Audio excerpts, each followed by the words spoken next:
Hola, SAP developers. Welcome to this session part of the Oktoberfest 2024 integration track.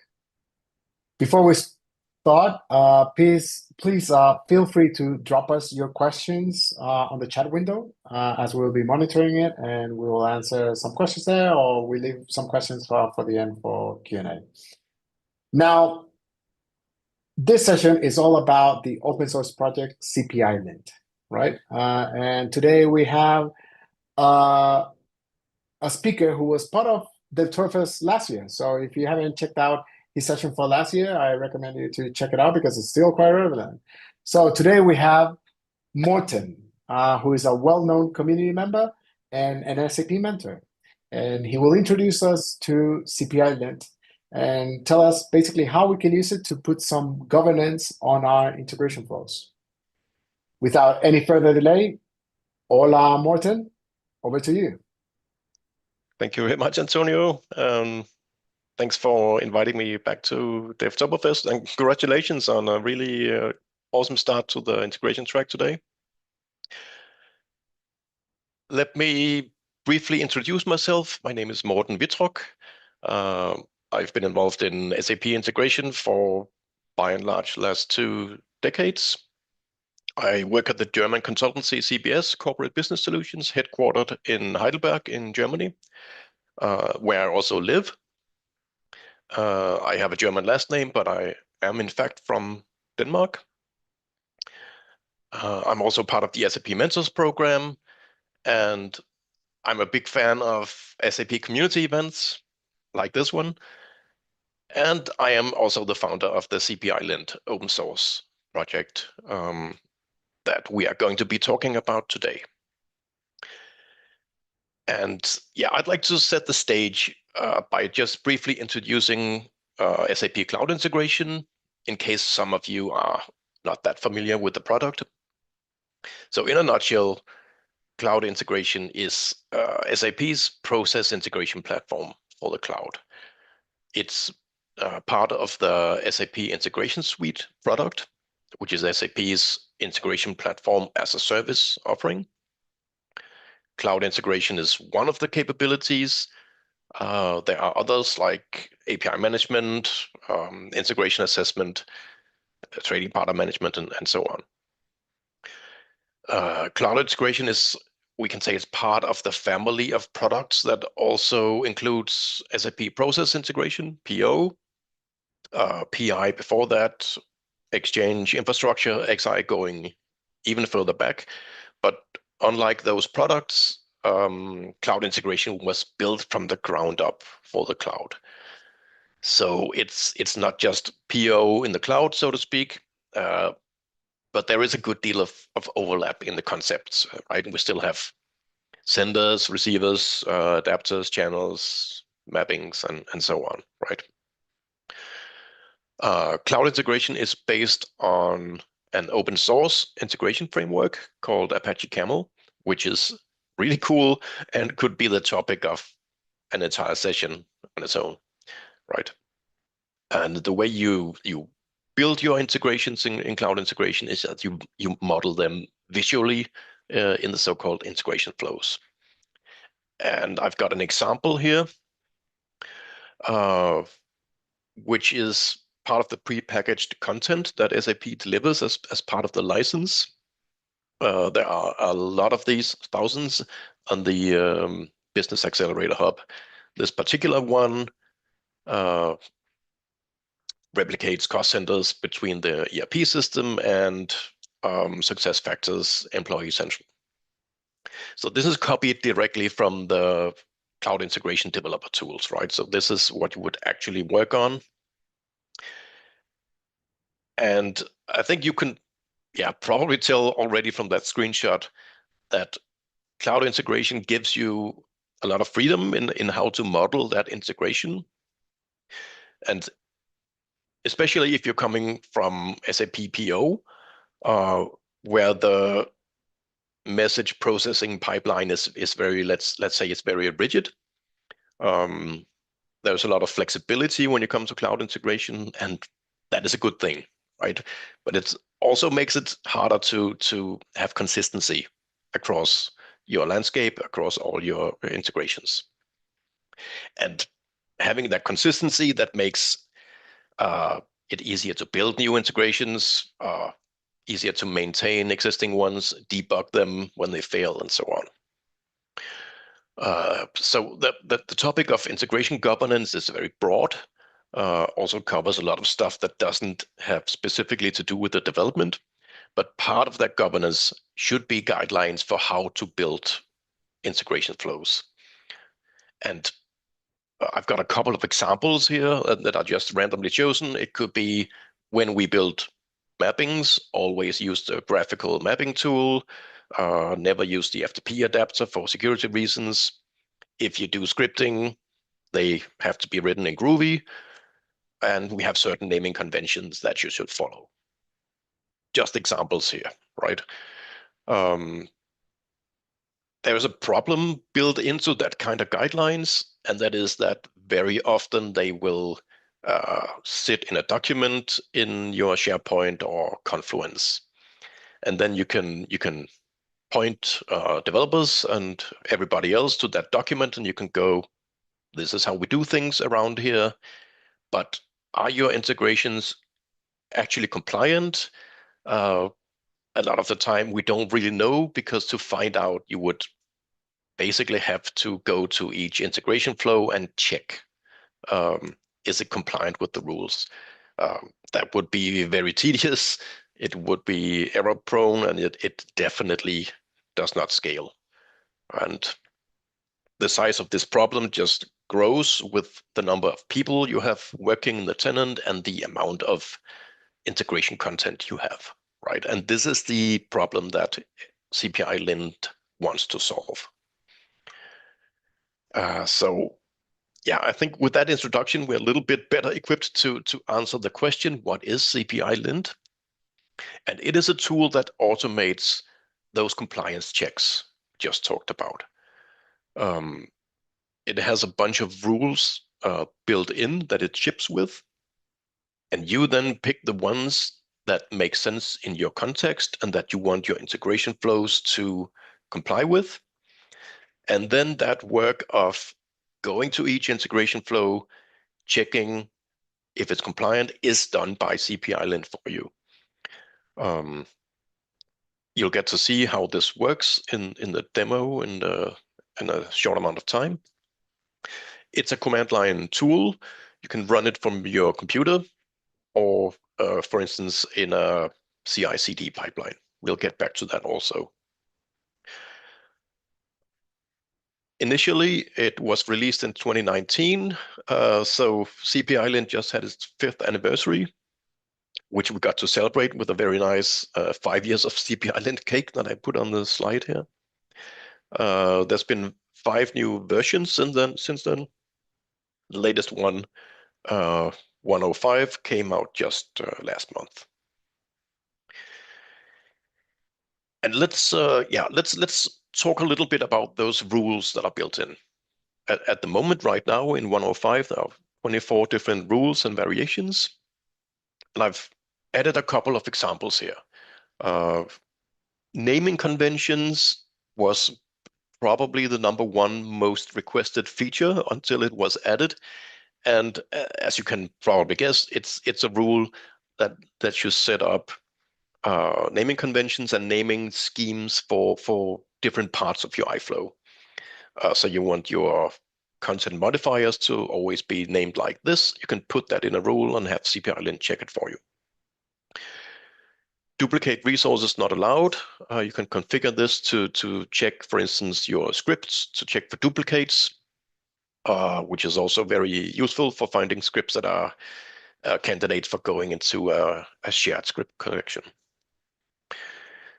User roles is all about sender channels that support the user role authorization, like HTTPS, XI, IDOC, etc. And with this rule, you can state that you should always use certain user roles or never use them. And one obvious use case of this is to disallow using the default role ESB messaging.send everywhere, right? Java Archives is all about Java libraries that are added to your integration flows. So if you have something like an allow list of libraries that are allowed to be used, you can use this rule to have CPILint check that if there are other libraries in use, they will be flagged. And the last example, sender adapters, receiver adapters, are for setting up rules about which, if you only allow certain inbound adapters, you can use the sender adapters rule to enforce that. And if you, let's say, don't allow the social media adapters like Twitter and Facebook, you can disallow them using the receiver adapters rule. All of them are documented in the wiki on GitHub. I've included the link here.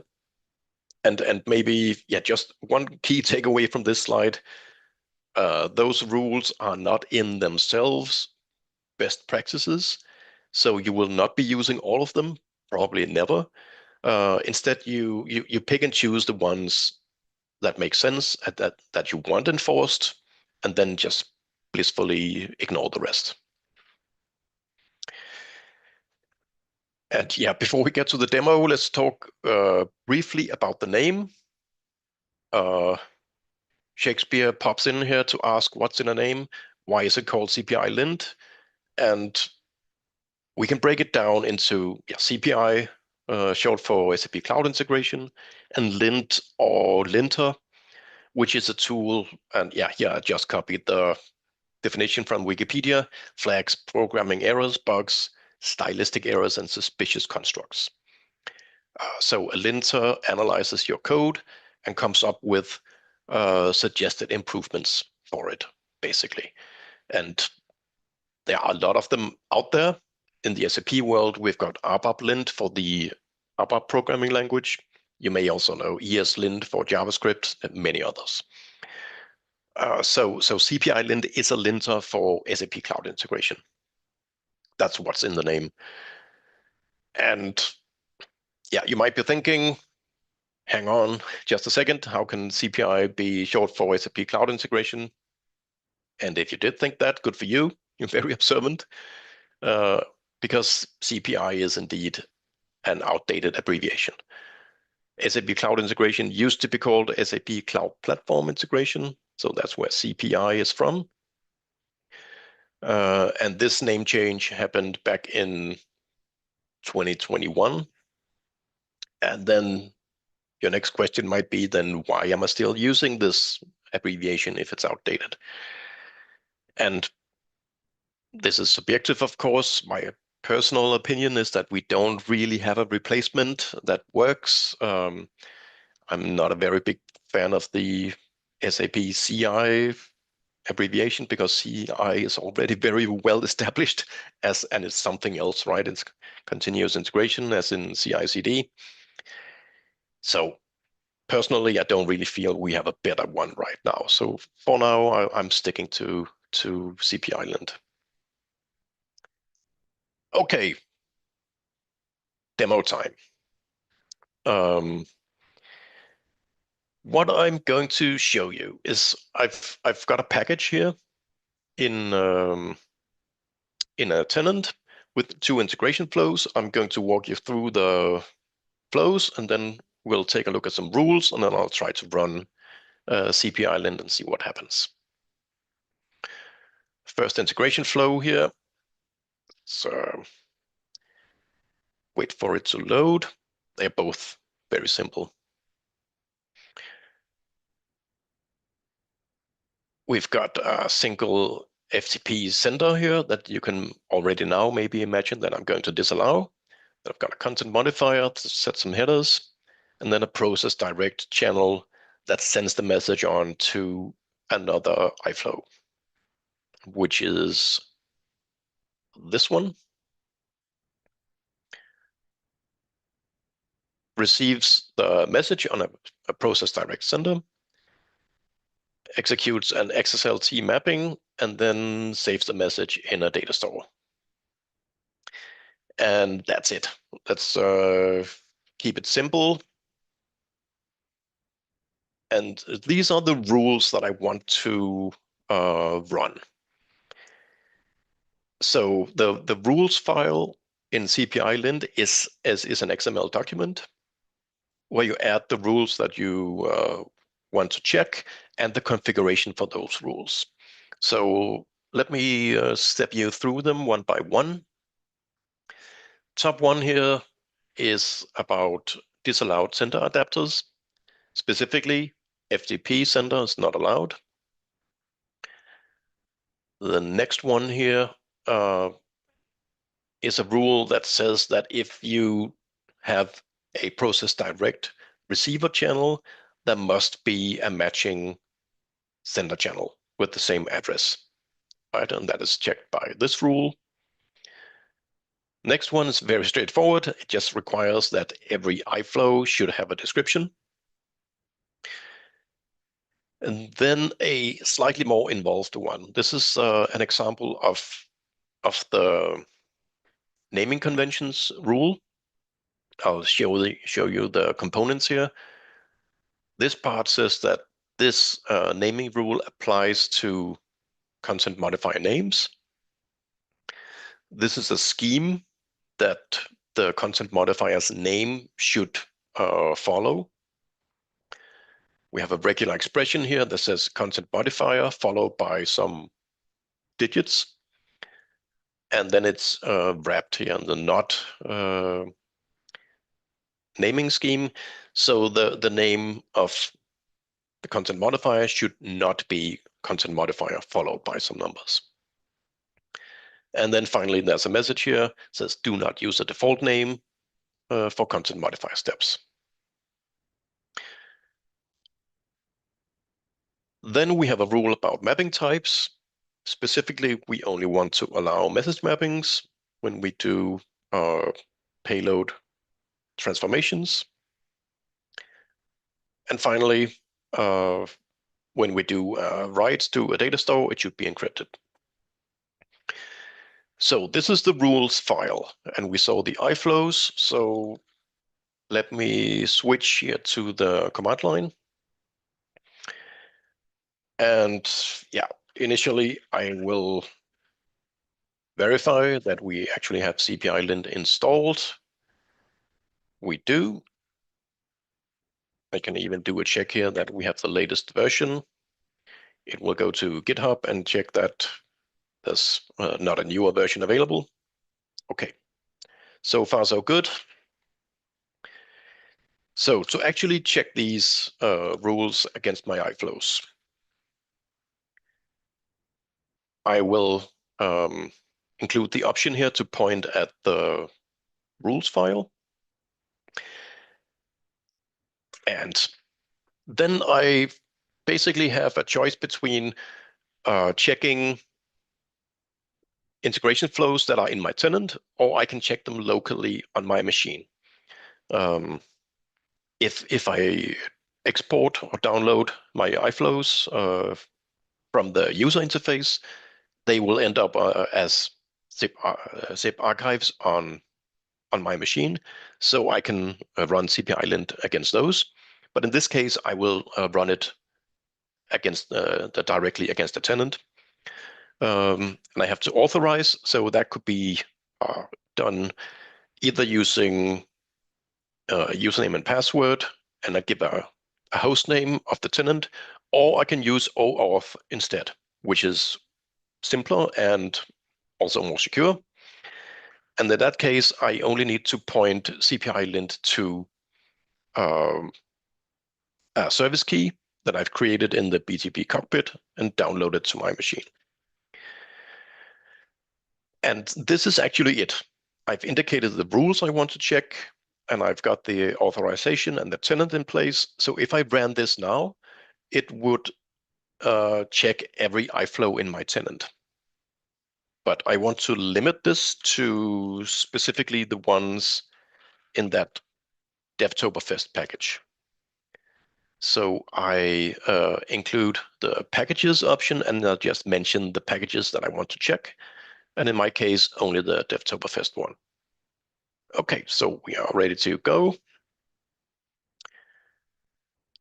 So CPILint is running, going to the tenant, fetching the iFlows, and then running the checks. And indeed, we do have some issues here, right? We knew that already. So in that first integration flow, FTP senders are not allowed, so that's flagged. I didn't change the name of the content modifier step. It's using the default name. That's not allowed, so that's also flagged. In the second iFlow, I didn't include a description, so that's pointed out. And I used an XSLT mapping, which in this case is not allowed. Only a message mapping is allowed, so that's flagged also. And then I get a final result here. 2 iFlows were checked, and we got 4 issues. This is the basic functionality. In real life, you would probably be checking more iFlows and you would have more rules, but basically this is what it's all about. The CPILint command sets a status code depending on whether it found any issues and so on. So it can also be plugged into, like a CI/CD pipeline as a check step, and this status code will then indicate whether everything was okay or whether issues were found. All right, let's step back into the slides.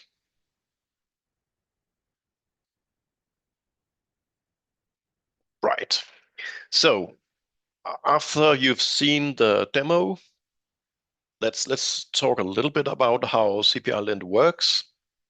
And like those other linters I talked about, what CPILint does is static analysis, which means it looks at your integration flows, it inspects them, but it doesn't run them. There are no messages going through your system, right? It's passive inspection of the iFlows.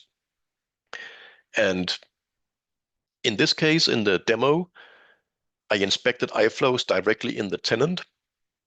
And when we do this, CPILint communicates with the tenant using the SAP's OData API. So it uses the API to fetch all packages, fetch all iFlow artifacts in those packages, and then get the actual content of the iFlows, right? And that content is both, it's the resources that you're using in the integration flow, like XML schemas, script files, so on. And it's the integration flow itself, which is stored internally in the artifact as an XML document, and specifically an XML document in the BPMN format. So most of the rules analyze these XML documents, and some of them only look at the resources, like the duplicate resources one. It only inspects the resources, but most of them will actually analyze the XML. And that means, like, let's take the sender adapter rule as an example. When we have a sender channel in the integration flow, there will be a corresponding BPMN message flow element in the XML. And that message flow element will have certain properties that indicate, for instance, the direction of the channel, sender, receiver, the adapter type, and all the configuration of the channel will be in there as properties of that message flow element. So when I have a rule that says sender FTP is not allowed, the rule will go to the XML, find message flow elements where those properties indicate that the direction is sender and the adapter type is FTP. And if it finds those such message flows, it will flag them as an issue. So that's how the rules work behind the scenes. Why is it a command line application? Why doesn't it have a nice Fiori UI? Yeah, part of it is I'm very familiar with command lines and text-based interfaces in general, like the Commodore 64 in the picture. So yeah, partly personal preference, but mainly it's about the flexibility you get. With CPILint in its current form, you can run it as you saw in the demo, just interactively from my laptop. I could also write a script that runs CPILint, checks for issues, and then sends me email if there are issues. I could schedule this script to run every night or every hour if I preferred.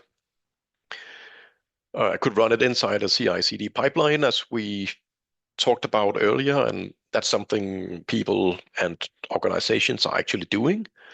And all of this would not be possible with a GUI CPILint because it would not have this versatility, because everything we wanted to do would have to be built in, right? There wouldn't be this wiggle room for coming up with your own applications of how to use CPILint. And yeah, also I'm really bad at GUI programming. A question that comes up from time to time over the last few months is about CPILint and the design guidelines.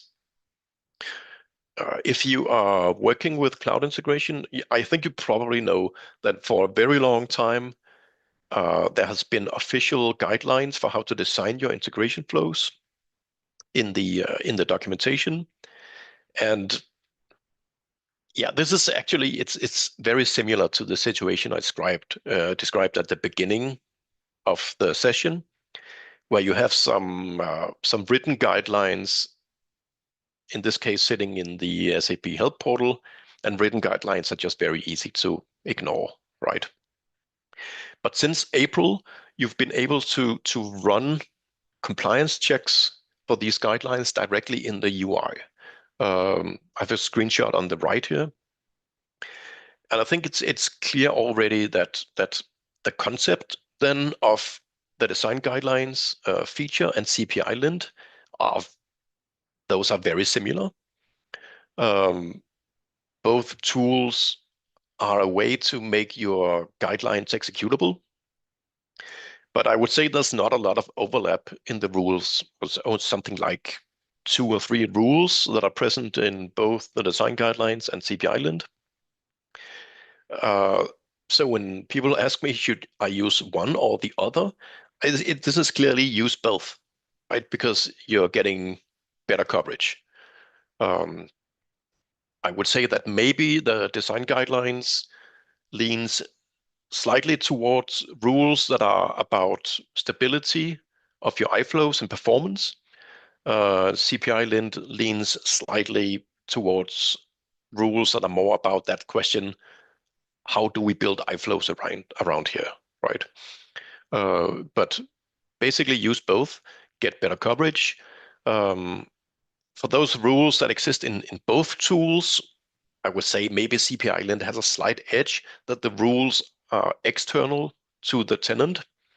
So you can keep them, for instance, in version control if you want that.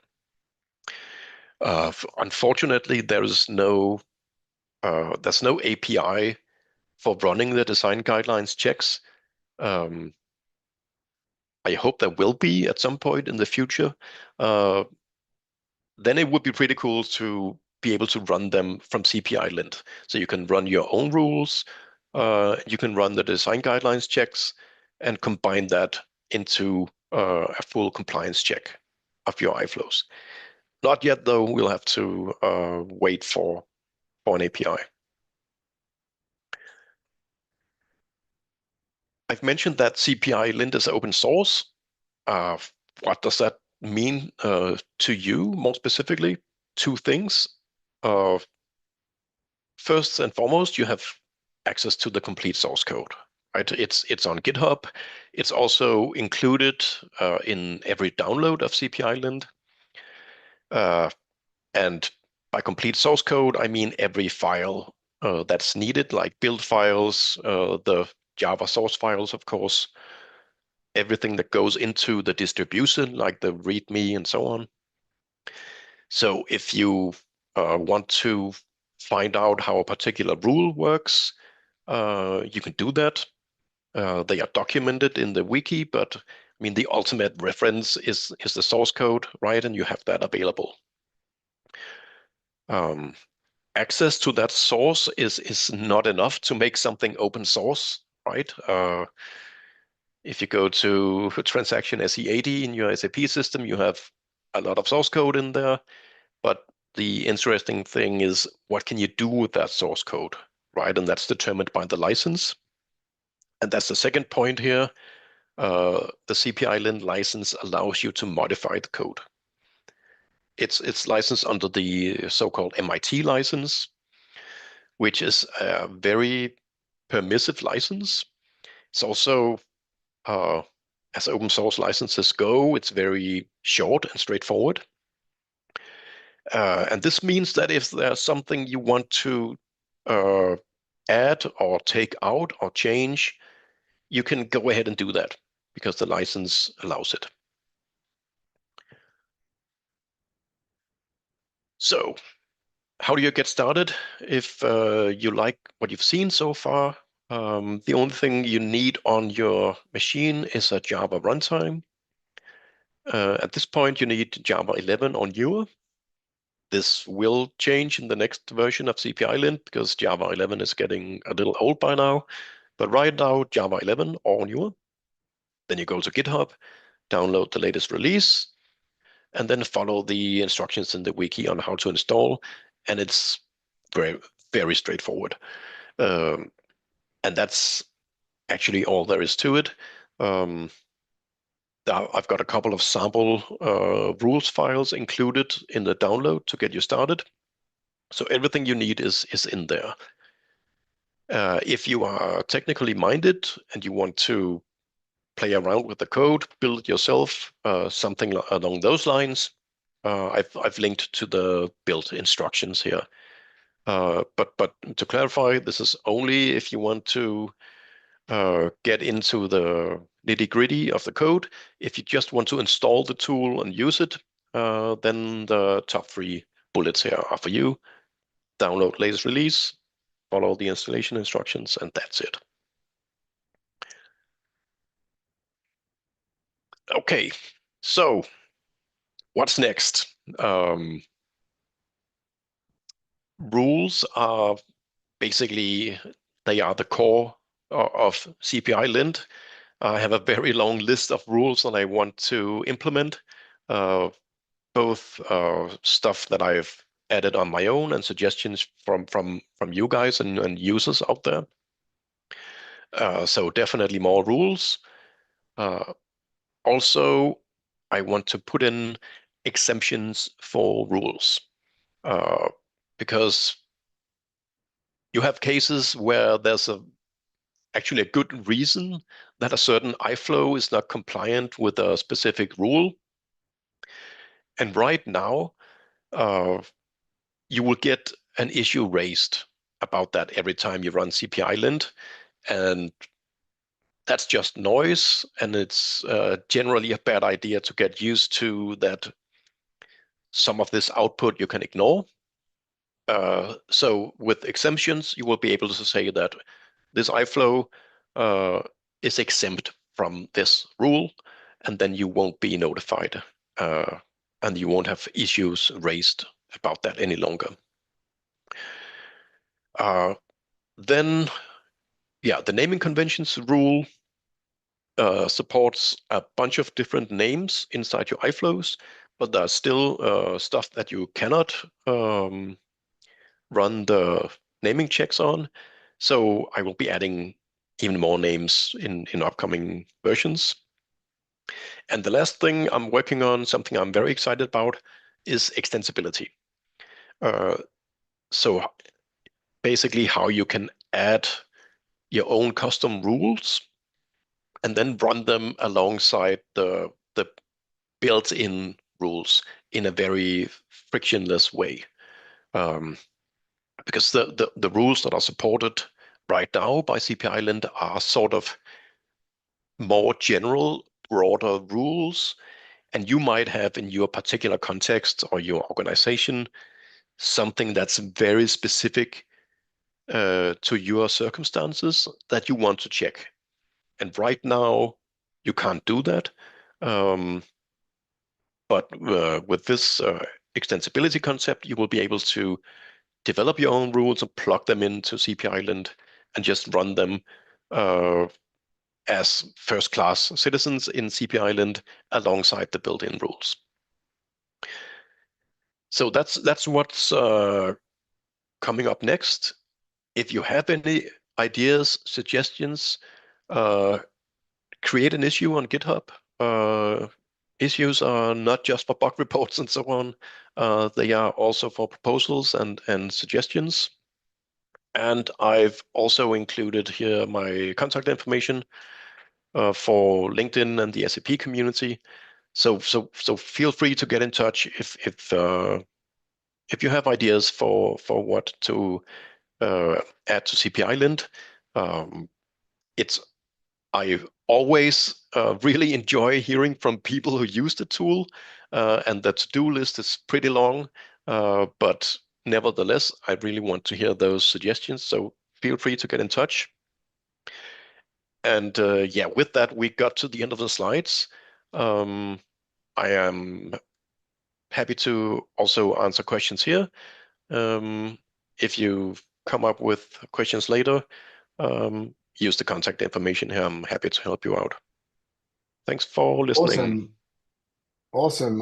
Thank you very much, Morten. There are some questions which I've been able to resolve. So there was a question about where the CPILint wiki is, and I found it on the GitHub repo. I shared the link there. Also, I shared the link to the repo itself. Nice. You also already answered some of the questions. So, for example, if there about if you can write your own rules, which is basically what you just share with us, right? Nice. Now there is only one pending question here, which is, are there any further security related checks like the one for FTP adapter usage? Yes. Let's we can quickly go to the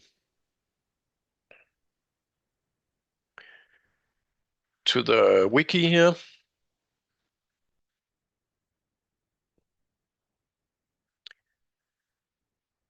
And to the list of rules. And yeah, we have one here about using basic authentication for HTTP-based communication where you're not using HTTPS endpoints. Unencrypted data stores, unencrypted endpoints. There's a rule here about having your client certificates directly in sender channels, CSRF protection. Yeah, I would say user roles also because yeah, that ESB messaging.send point is in my world a big one.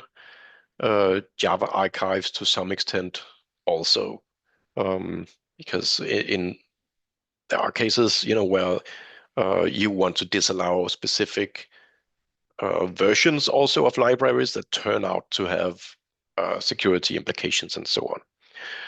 So yes, there are other ones in there. It might actually make sense at one point to also group these according to overall topic, and security would be one. Yeah. Okay, thank you very much for sharing that. Something that I really like is well, a couple of things, right? Like but what you mentioned on like there doesn't need to be the override overlap between the rules that we have in CPILint with the design guidelines. Like in the end, if you use both of them, it will make you improve, for example, how you building your integrations, right? Like the checks with the design guidelines and the checks with the CPILint, they sort of complement each other quite well if you have both running in place. And also, like in the end, like what you mentioned, this can be part of a of a CI/CD sort of a pipeline, right? So in case you miss the first session of today's the Torah first integration track was about flash pipe and how you can use it in CI/CD, and I do see, for example, how you can end up combining both of them, right? Like in the end, using a bit of a flash pipe to maybe download those sort of artifacts, and then you did mention that with the command line, you're able to check for integration packages that are locally, right? So Right. in the end, you can sort of combine both of them, and I guess you mentioned, like at the beginning, you said like, well, this are not best practices, as in like that you're suggesting, but like it's something that we normally get asked, like, okay, how should I name my things? How should I sort of people do ask like best practices, right? But let's not call them best practices. Let's call them common linting rules. Something like that. So Right. I did notice that within you have some samples, but is there any place where we can find some common linting rules that you use on your day-to-day, for example? Like, for example, like where you are currently working, like what sort of or which sort of these rules, is there a rules file that I can find where you basically suggest the most common used linting rules? There are actually some suggestions in the design Mhm. guidelines in the SAP Help portal. Mhm. Um, I think a lot of the time those naming conventions are very specific to individual Yeah. organizations. I would be interested in it. It would be interesting to have sort of like a community uh, repo, maybe even Yeah. with naming rules. That I think that could be a fun project that Yeah. you can then basically point CPILint at. Um, it's even we didn't get to talk about that in the presentation, but you can combine your rules files. You can import. So if you have a main file, you can import other rules into it. So if you have something like a community naming conventions file, you could just import that into your own rules file and then check both at the same time, right? Um, that's actually one of the use cases for this import feature. Um, so I think this could be interesting to have something like a shared community naming repository. Yeah, interesting thought. Yeah. Definitely. There's one additional question here from Alan. He's asking, does the naming rules extended to the Groovy script? So I imagine that if we can apply naming rules to the Groovy scripts that we have in our integration flows. Um, I'm guessing that what you have in mind is something like variable names in your scripts. And no, it does not. It's specifically your script step has a name, and it would apply to that name, but not to naming inside the script files. Um, this is a topic that has been on my mind for a long time, actually, to add some sort of static analysis to Mhm. CPILint. In the meantime, the design guidelines does static analysis of Mhm. scripts. Um, not naming though, uh, but other types of static analysis on your Groove scripts and JavaScripts. Um, but it's still something that I'm considering adding to CPILint, and then it would be possible to have extend the naming rules to also functions and variables and so on. Cool. Cool, sounds good. Now, you did mention somewhere that you have a number of rules that you would like to implement but haven't implemented yet. So I would imagine that those will be like good contributions in case anyone wants to contribute to the project. So my question to you is there a place where we can find these ideas? Are you collecting them somewhere so that I can go tomorrow, read them, and go like, oh, you know what? This will be useful for me, or maybe just for the fun of it, like I want to contribute. Um, can we find them somewhere? Uh, that's actually a good point, Antonio. At right now, you can't. It's just in my Google Drive, you know. But it's a good point that it might make sense to even just create them as issues on GitHub, and people can comment and say, yeah, this would be great, or this would suck for this reason, and uh, let me think about that. I think you're raising a good point here. It's not visible right now at all, Yeah, but yeah. maybe it should be. Yeah. Well, you know how some open source projects have classified many issues, and they have like as in like Hmm. Yeah. good first issue or stuff like that, that people can they're passionate about these different Hmm. projects, right? And this could be an opportunity for someone to actually contribute to CPILint maybe. So yeah, I guess it'll be interesting to explore for sure. Definitely. Cool, cool. All right. So yeah, we don't have any more questions in the chat. So, well, you know what? I just want to thank you again for joining the Torfest, for delivering a session part of the Torfest, Martin. Thank you for sharing your knowledge and your expertise, right? Very happy Um, to. yeah, so thank you. And I also want to thank the viewer and everyone that basically joined that live event. Also, if you're watching it as a recording, thank you for making it this far and watching the entire session. And I just want to remind everyone that there is plenty for everyone to learn during the Torfest, not just related to integration, but all the different SAP technologies that there are. There's ABAP, there's CAP, there's front end, there's data analytics, whatever you're interested in.